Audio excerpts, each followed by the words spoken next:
Welcome to this new episode of the Caper podcast. This is your co-host Trey. Today's guest is an alumni friend of mine. During his PhD years, he made a tough decision to drop out of this very promising and prestigious PhD program to pursue his entrepreneurship dream. And it ended up becoming an over $300 million acquisition. There's a saying that it's not about the money, but the person you become during this journey. So in this episode, he shared with us some of the learnings and interesting moments throughout his journey. Me and my co-host had a blast doing this interview. We hope you enjoy as much as we do. So let's get started. Welcome, Yilin. And before we start, for those who haven't heard of Caper.AI, here's a short clip from CNN about this very futuristic, amazing product. So let me just share my screen and so everybody can watch the video.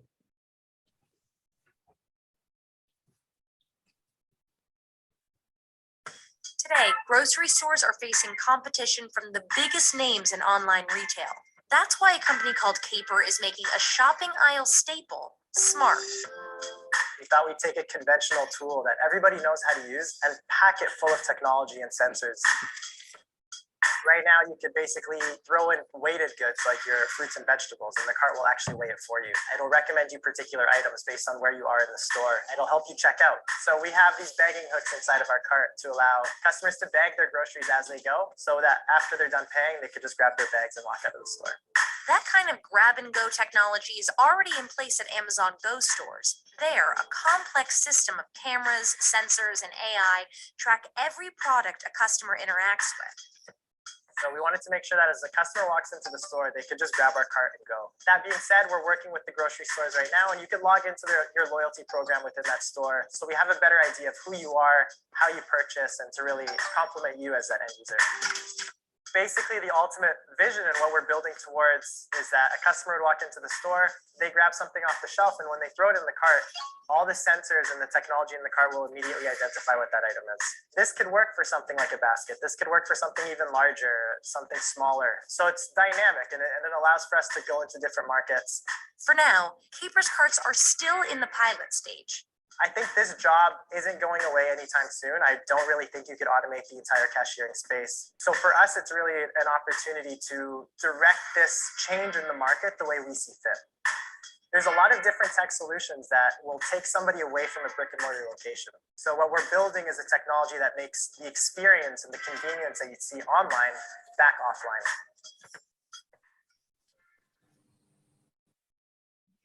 So I guess my first question is, what made you drop out of a very promising academic career to start this company? Did you think about the risk, and how did you assess the risk?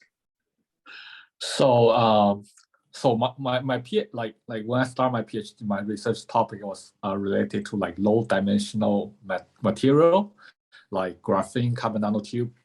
So at that time, like when I look around, like a lot of like senior students in my lab, they either like go to like some software company, or like they just go back to China. So like this is not very promising, because as a like Chinese resident, like Intel will not recruit us because of some like issues there. But and also like I started doing research around like 30-year undergraduate. So after like 2 years of research, I noticed that okay, I want to do something that can be used by like public. I don't want to just do something and get a PhD degree and that's it, right? So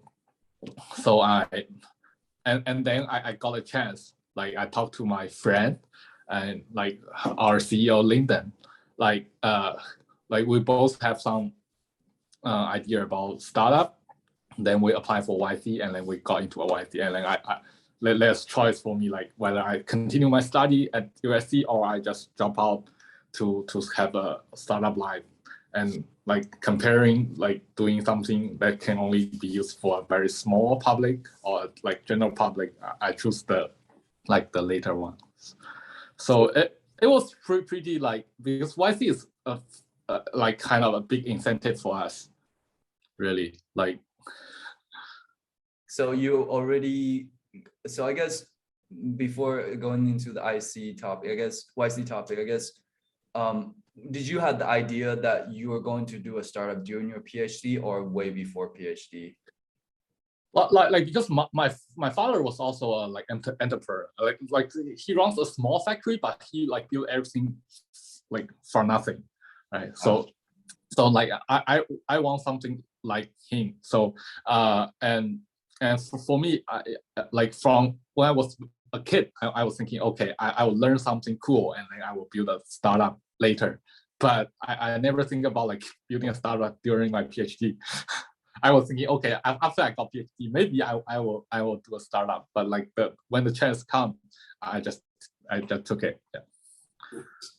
So I guess Jeremy, go ahead. Yeah, just curious. Was it like, how did you kind of build kind of the confidence in there, during that journey? Was it because you mentioned, was it YC that really helped you? Yeah. Confidence up? Yes, I think YC is very like large part of that.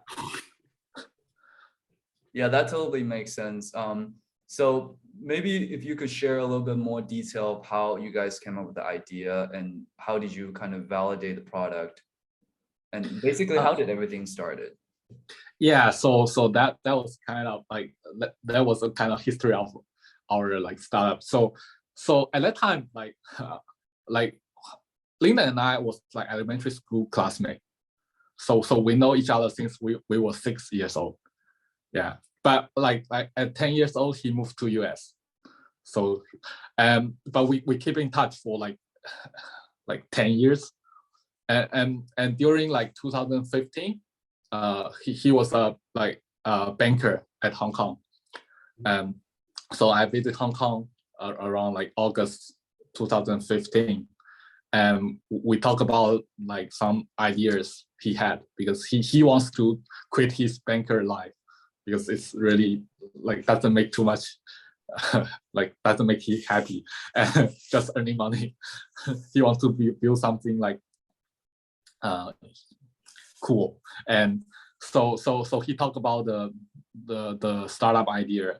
At that time, we both had some like pain points during when we are shopping in the store.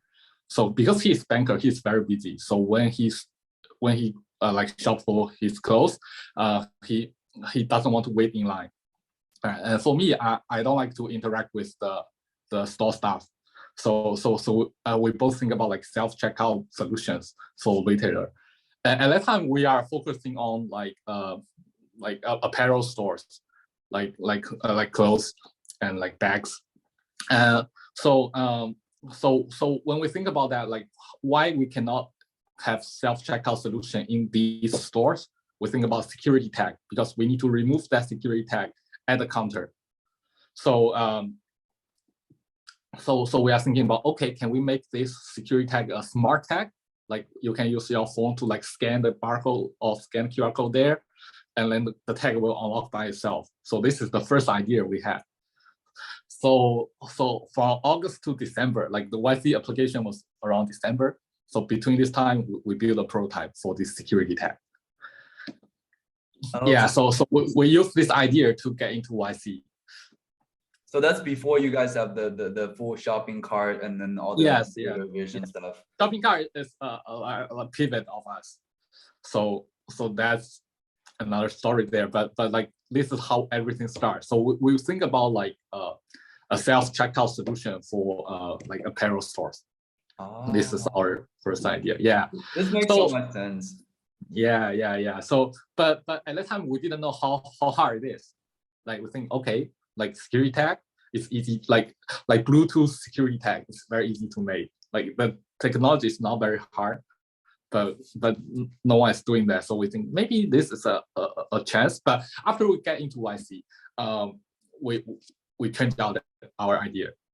I mean, like when we calculate like how this business is gonna work, we think, okay, one security tag is around like maybe like $5, but like what's the profit of one single like t-shirt?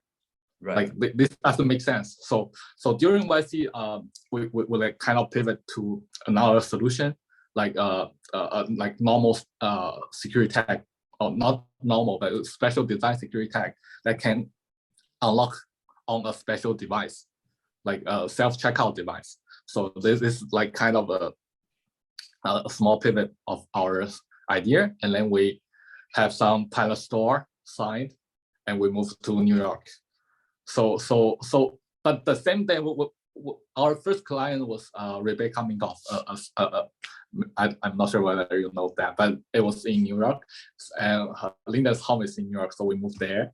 And the day we have our PR, like Amazon Go released, so we were kind of shocked. We never think about like how this AI can be utilized in this way in retail stores. At the time, we are kind of panicked, and we are thinking like what we can do as a small company to enter like this retailer market. So then we think about the shopping cart. Yeah. So because like the first lesson we learned from the security tag is that security tag requires a lot of integration with the supply chain of these retailers, because the security tag is applied when it's manufactured, and we need to bind that security tag info with the price, with the item in their factory. This is very hard for a small company. Oh, so the security tag, they don't put it at the store, they put it at the menu. Right. Wow, I didn't know that. I mean, it depends, but usually like for this apparel stores, it's in their factory, and for us, like we need to buy the info, like from our tag to their items, right? Then they can like scan the tag, pay on the phone, and then unlock our device. And this is really hard. So the first client, is very like they sell like handbags, so they can do it in their store. So their store staff can do that. But like if you want to work with like Zara, Uniqlo, they will ask you to do it in their warehouse, in their factory.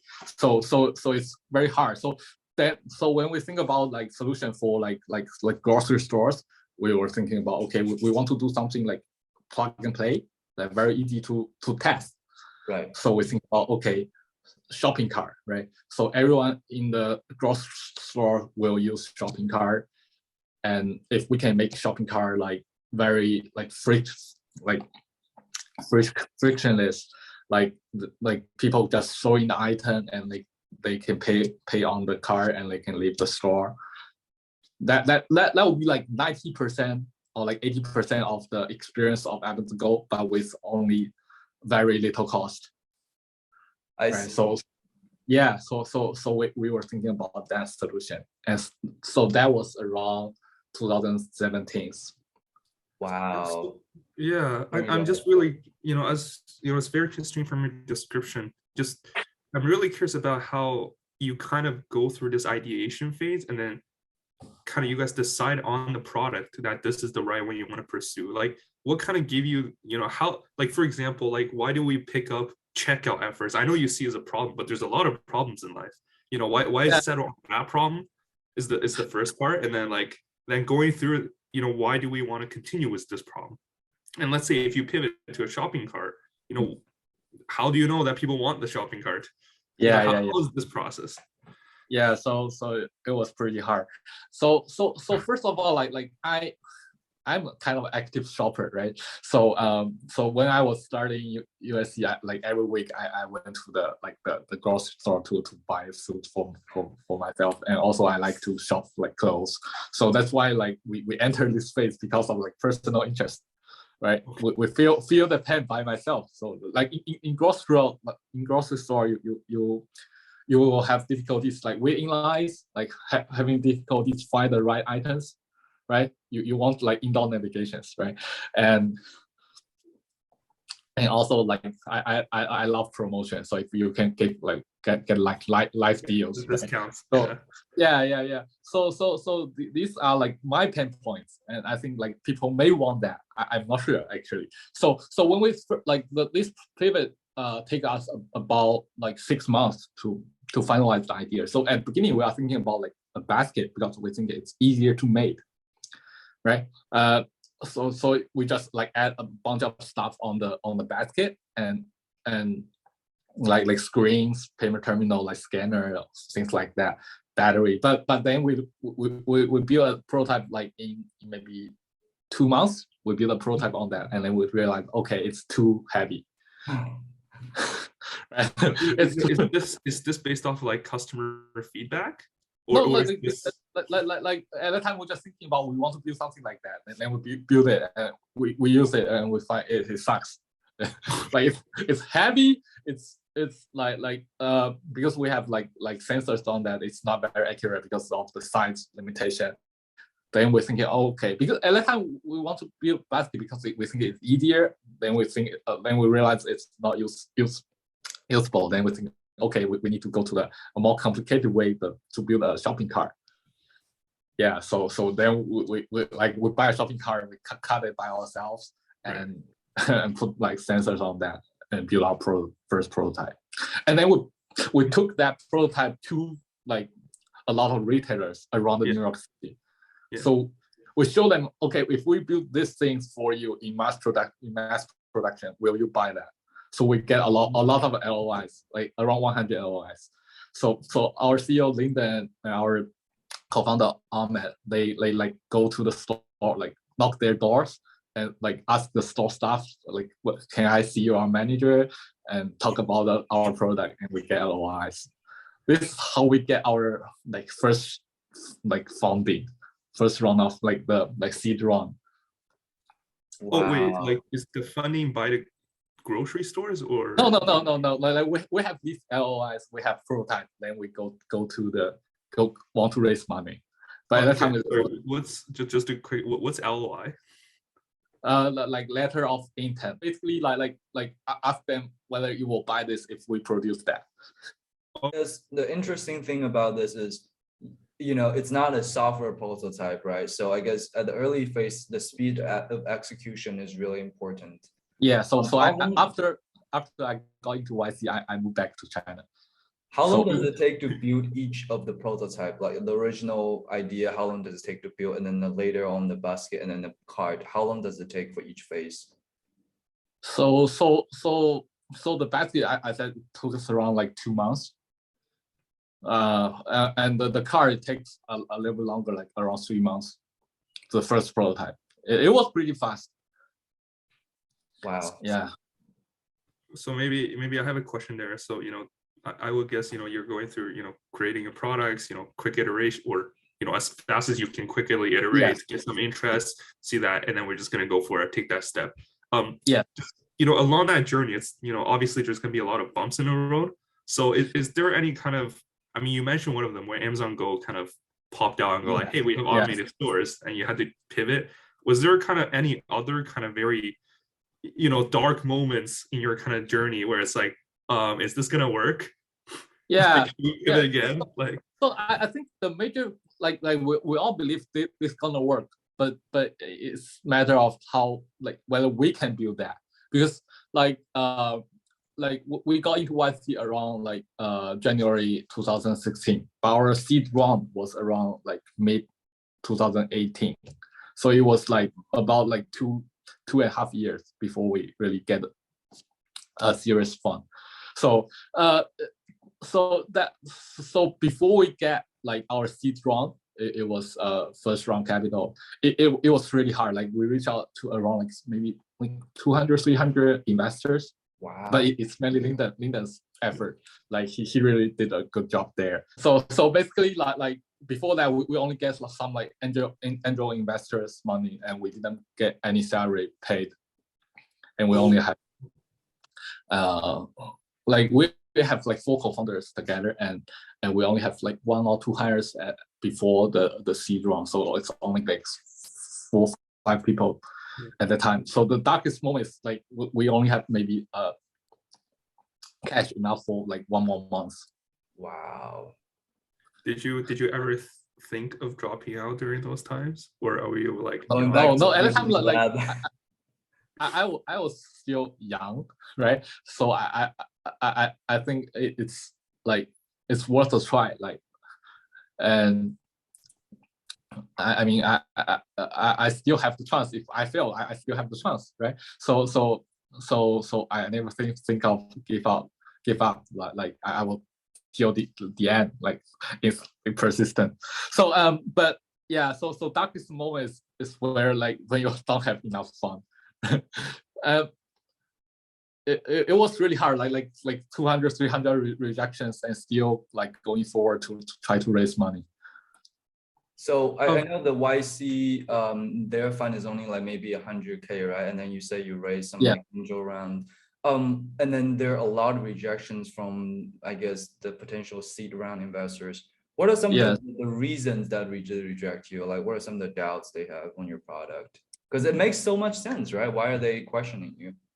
Maybe they don't think we are capable of doing that, because like all of our like for our founders, like we are not like from Ivy Leagues, right? We don't have a lot of experience building hardware products, and like our team is not like as strong as like other people. So yeah, so and yeah, and people may not see our vision. I'm not sure, actually I don't know why they reject us.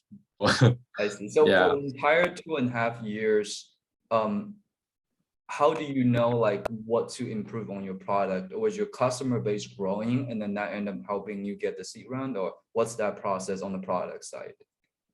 I think on the product side, we because I think we are quite lucky, because in New York there are a lot of small stores. Right. So we were able to put our like prototype cars into their store and get some like user feedback. What does a prototype look like? Like, do you put like an extra device on top of an existing shopping cart? What is it? No, we build like the whole thing by ourselves. So it's kind of modification on existing cards, but it's because we need to add like with scales and like scanners, a lot of things there. But but it's we try to make it look good, but still look kind of like anyways, like people we let user to test that, and people loved that, and we are pretty confident that this thing will work. So we continue our journey. During those, I would say that those we call pilot phase, right? You're letting people use it for free. Like, do you tell them that how you're going to charge them later on? Like, what's the that part actually I'm not very at that time. We do say that we will charge like subscription fee, and also we will charge hardware. Right now we are still in this kind of I would say like R&D phase. Like mass production is really hard. Like it's much harder than I was thinking about. Yeah, Jeremy, I think you have some question about the YC process. Yeah, I mean, I think a lot of was discussed about how the kind of the YC application process was you like. Is there any kind of other insights you would like to share on the process? And I would guess that they were confident at least was the initial security tag, approach. Yeah. And then yes. So it was pretty like interesting. First, I remember there was kind of we need to like record video. So we like at that time we only have like 3 people, me, Lyndon, Ahmed. So we we have a very like interesting video there. Then we made a T-shirt before we go to the interview. We like customize a T-shirt, like putting some like data we got, like how many people will drop the line if he needs waiting line for more than like 10 minutes, things like that. So and then we build a prototype, right? So we build a like Bluetooth security tag prototype. Was there is there any kind of big takeaways from YC? Do you feel like they helped you guys out a lot, or was it kind of just we went through it, got some funding, great? Yeah, because we are like hardware company, so it's kind of different. Like they just start to like kind of invest some hardware company around the time we got there. So they didn't have too much resources on that, especially because we are like I'm Chinese, so I can go back to China and go to Shenzhen, and there's a lot of like workshop there to build prototypes. So that's what you did. What? like you went back to Shenzhen to kind of go through the workshops and. Yes, like the original prototype was built in Shenzhen. Yeah, like they are really fast. Like if someone wants to do like hardware startup, they have to go to Shenzhen first. But like later on, like because right now we are in Shanghai, like around like this area also have a lot of like I would say like ODM OEMs that can help to build hardware like in a very good quality. What's ODM OEM, if you don't mind explaining? So OEM is basically factories, they just manufacture the product you design and they manufacture. And ODM is they do the design work and also manufacture for you. So like Flex is a very large ODM. I see. Yeah, we mentioned a couple of times that since this is more of a hardware Internet of Things company, kind of productionizing is so much harder compared to software. What are some of the common challenges that you face like during this process? Yeah, because shopping cart is a very like special product. It's not a personal item, so people like user will not be very like cautious when they are using the cart. So you may get like smashed or like hit a very like, and so we need to make our product very sturdy, and also we need to consider like waterproof and safety. There's a lot of like when you are going to this area, you will understand. Okay, it's really hard to make a hardware product. So at the beginning, we only have like 2-3 hardware engineers, and now we have like around like 20. And we think it's still not enough. Like our so at the beginning, I was thinking, okay, we just move a self checkout kiosk onto a car. This shouldn't be a very hard process, right? But when your product can be moved around, then it's a totally different story. You need to consider like vibrations, like outdoor scenarios, right? A lot of different aspects, and also how to make it like durable. Like we want to make it like can be used for at least like 3 to 5 years. So like durables, and also like from cost perspective, and like there are really a lot of things that need to be considered, and we also notice there's a lot of regulations we may never think about before we start this company. Like battery recycle plan. Yeah, I was gonna ask about a battery. Like initially, the initial prototype, how long is the battery life? Is it like an hour? And what's the battery life supposed to be for a good product in this case? Yeah, so there are different approaches. Like from our estimation, it's around like 5 to 8 hours, maybe. That's pretty good. Not enough for a whole day, right? No. So yeah. I mean, the store start at like 8 a.m. and close at like 10 p.m. That's like 14 hours, right? Yeah. Wow. Yeah. So that's how we design our battery. So we want to run at least like 12 hours to 14 hours. So enough for a full day. I'm curious, for these small improvements, were they just kind of, you guys using the product kind of thought of them like preemptively, or were they kind of based on, the customer feedback or retailer feedback when, people are using them, they're like, oh, I'm out of battery. Can we have a longer battery? How do you guys think of these kind of improvements in terms of, for example, we need to make them durable, we need to, have battery a certain amount of hours. Yeah. It's mainly about, I think we have our own like rationale. Like our goal is to make our retailer easy to work, right? So when you think about store staffs, we want to reduce their workload.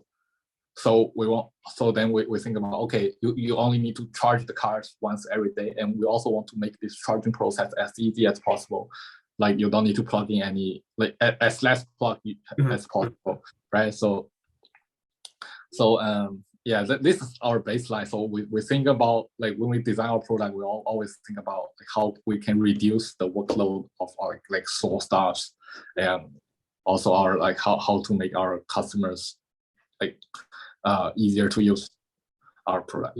Right, customer obsession. But I would imagine you would have to kind of prioritize which area you want to tackle, right? So for example, do I want to deal with the battery first? Do I want to deal with the durableness first? Do I want to deal with, because the resource is kind of limited. So how would you prioritize those? Yeah, so I think we are still prioritize the user experience, basically how like our shoppers will interact with our car. So for example, we are thinking about making our cars lighter, like this, like kind of top priority for us. Okay. Yeah, because you know when we are adding a lot of components onto our cars, batteries, like screens, like it will add a lot of weight, right? But then it'll be quite hard to move around. So we are cutting the weight of our car, and also we are thinking about adding like child seat, right? A lot of users will shop with their kids, so child seat is very necessary. But we still doesn't have a very good solution on that part.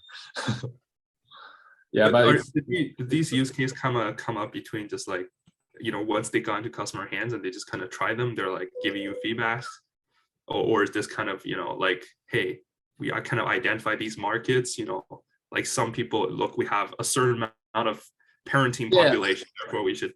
Yeah, so we did some research, like about like 30% of people will shop with their kids. So this, like if we don't have child seat, then we lose like about like 30% of our like users.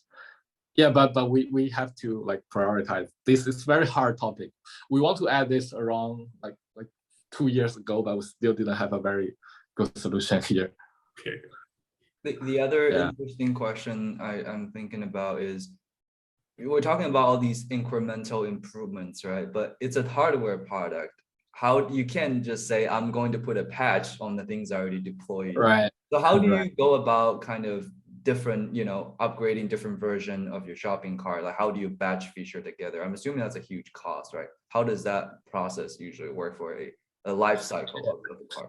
Yeah, right. So actually, this is a very good question. So actually, we still didn't have too much iterations.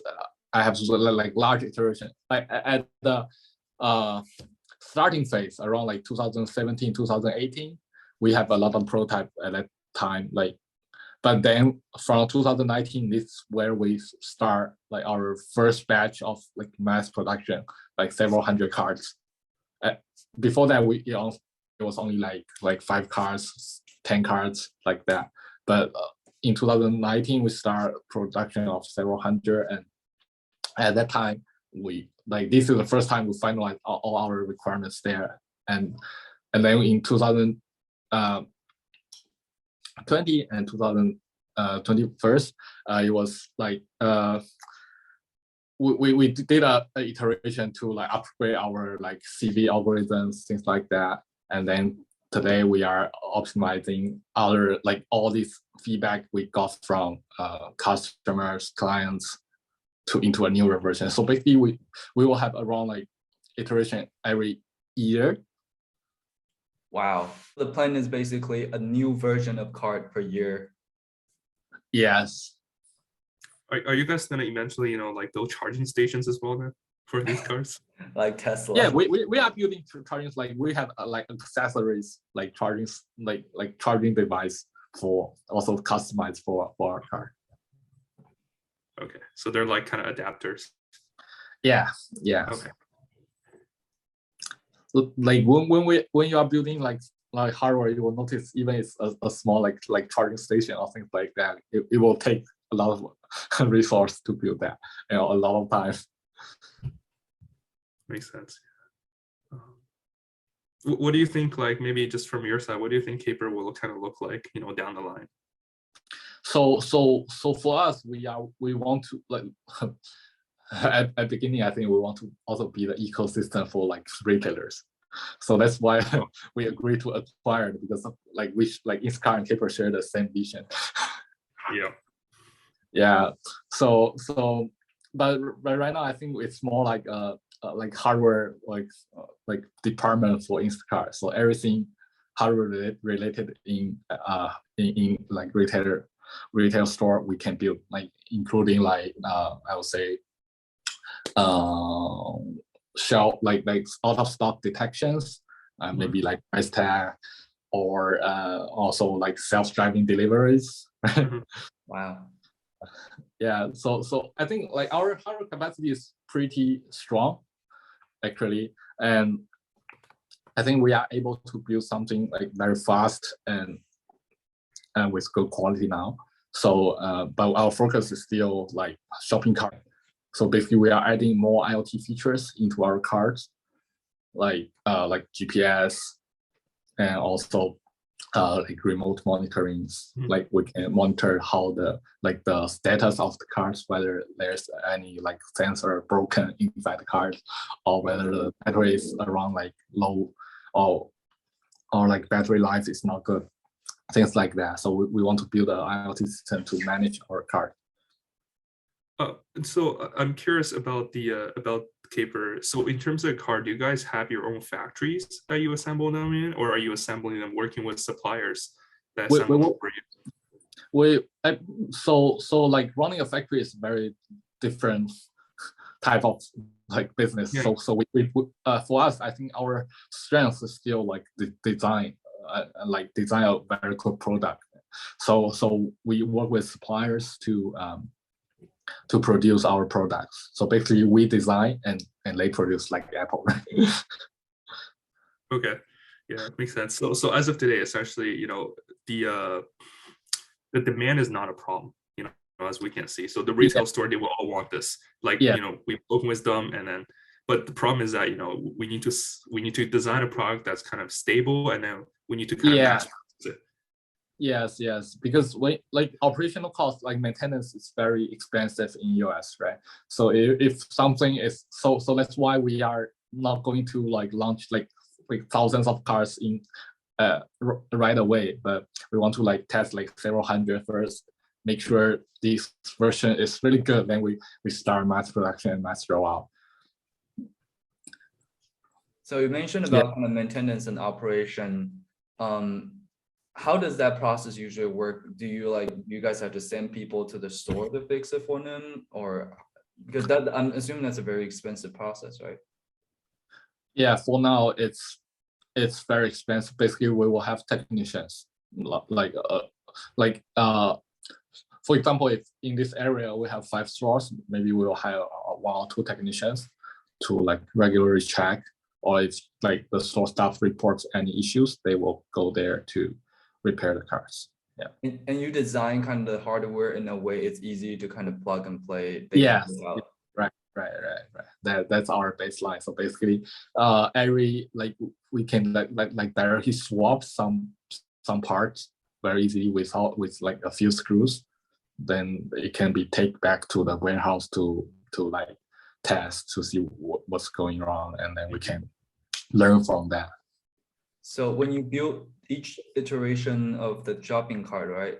Do you change the how it looks, the exterior, or is it just like you're doing swapping out the interior, so it kind of saves the cost? It really depends, but I have to say, if you really want to achieve the best performance, you have to redo the whole design. Wow. Wow. It's expensive, but if you are thinking about like launching like 100K units of this product, right, but it's bearable. But it really depends on our like product design. So we spend a lot of time like kind of validate our ideas. Wow, sorry. Go ahead.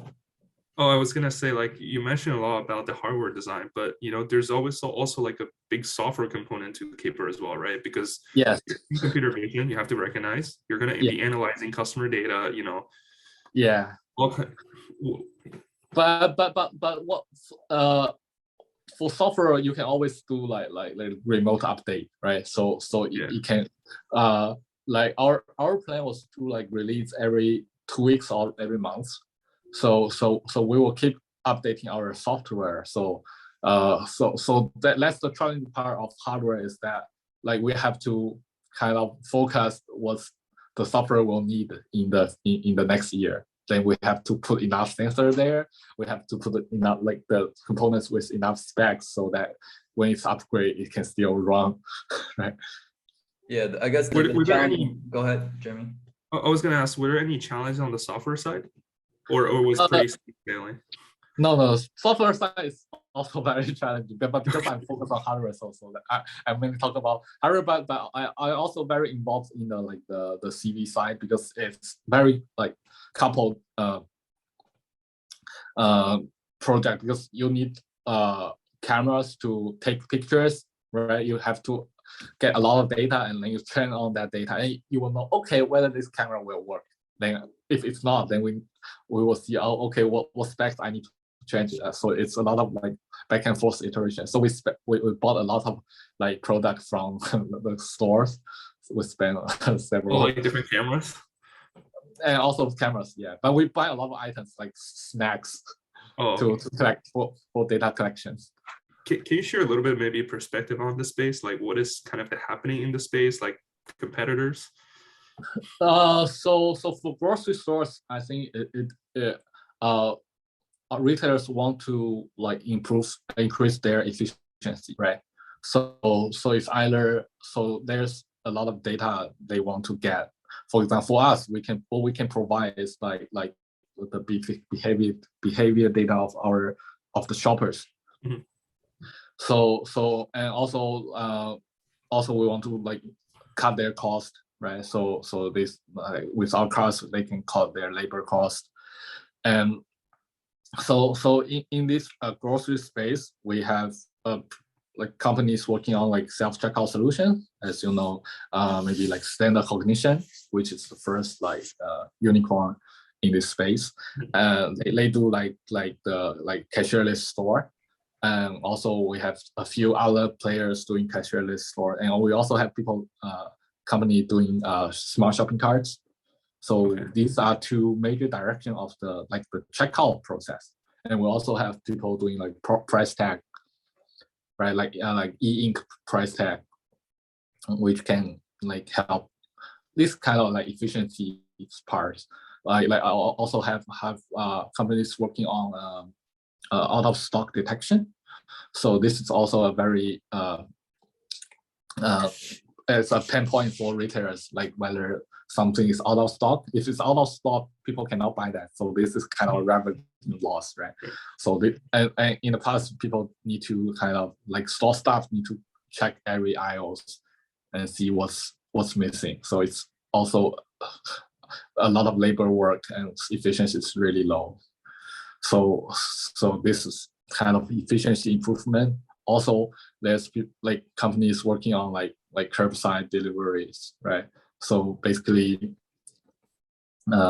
people all like kind of auto like self-driving deliveries, right? I think there are and also people are like kind of, one more thing is like kind of cameras inside store that can like kind of detect how people are moving around, what items they are interact with. And also kind of I heard a product that there's a screen and camera there. So basically the screen is displaying ads, and the camera will try to catch their face to see their expression, whether they are kind of interested or they are not interested. Yeah.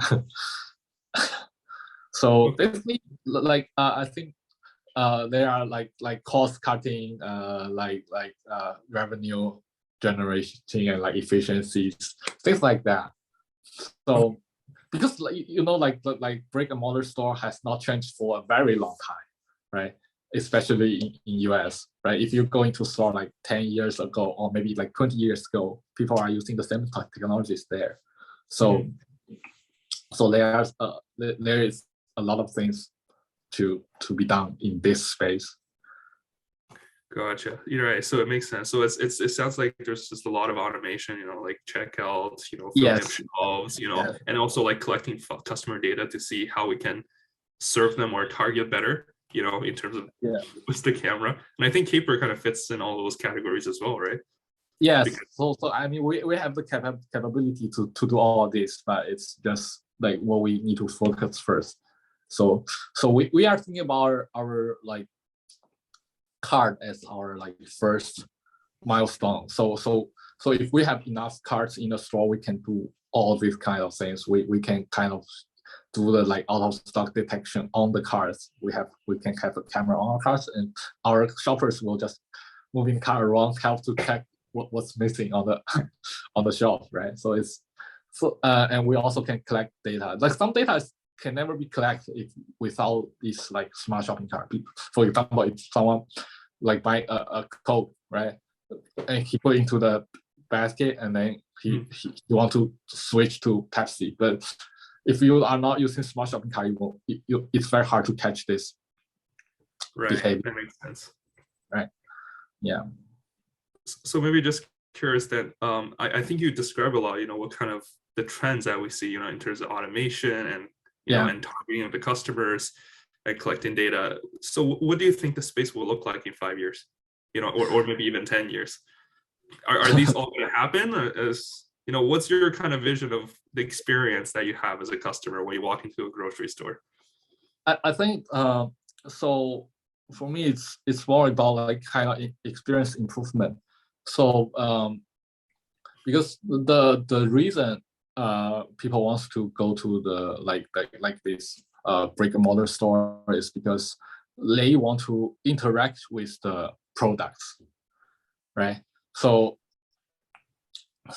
because especially when you find like grocery like foods, right? So it's like fruits, meat. You want to see whether it's really like what it feels, what's the smell like. It can only be achieved in this like offline stores. So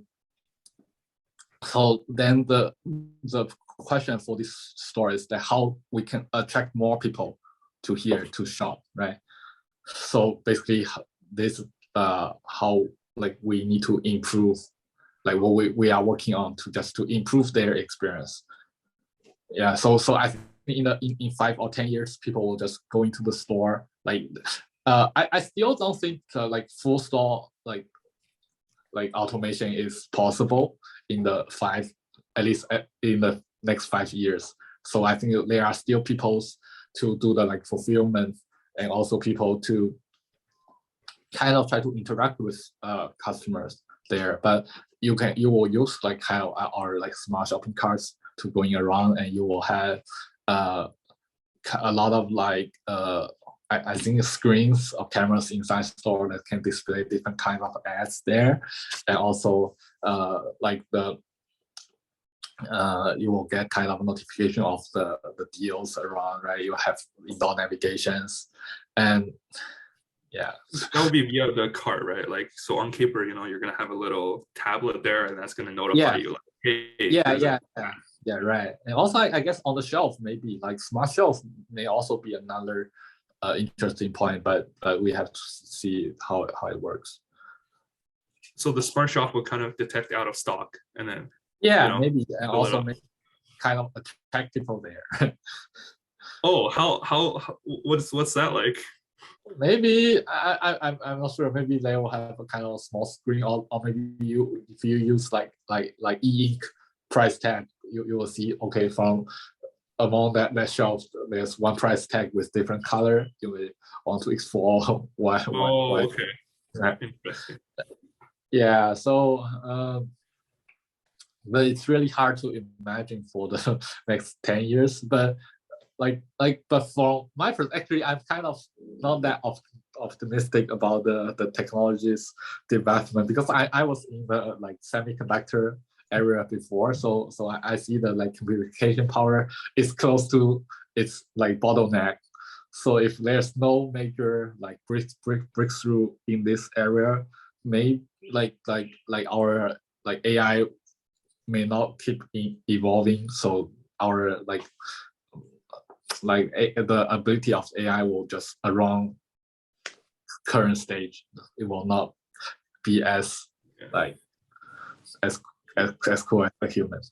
Yeah. Like it may not be smart enough to accomplish what we want from the Yeah. product side. Yeah. Makes sense. So maybe just I have an overall question again. Is just what are some of the 3 biggest learnings that you had of being a founder overall, and maybe even like what do you think you would change if you were to go back? There's a lot of things I want to change, but Yeah. I think for because I really like as a hardware company it requires a lot of experience, and I really don't have enough experience there. But one thing I will say is that first is the teamwork, right? So our like 4 co-founders, we are together like for now it's like 6 years, right? Mhm. So we never have a like major issue between each of us. So like my our CEO Lyndon was my elementary school classmate, and Ahmed was his friend. Anyways, like we share the same like value. This is very important. Like we are not trying to make a company just to earn like quick money, right? We want to build something that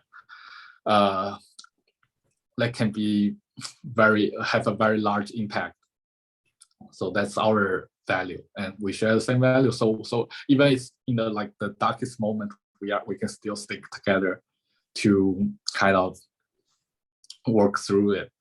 And another thing is like persistent, but in the right way. So if we are continue on the security tag area, we are dying. We are dead, right? So we like right now, like in China, in the Uniqlo store, they are doing kind of similar things we tried to do before, but they are doing it by themselves.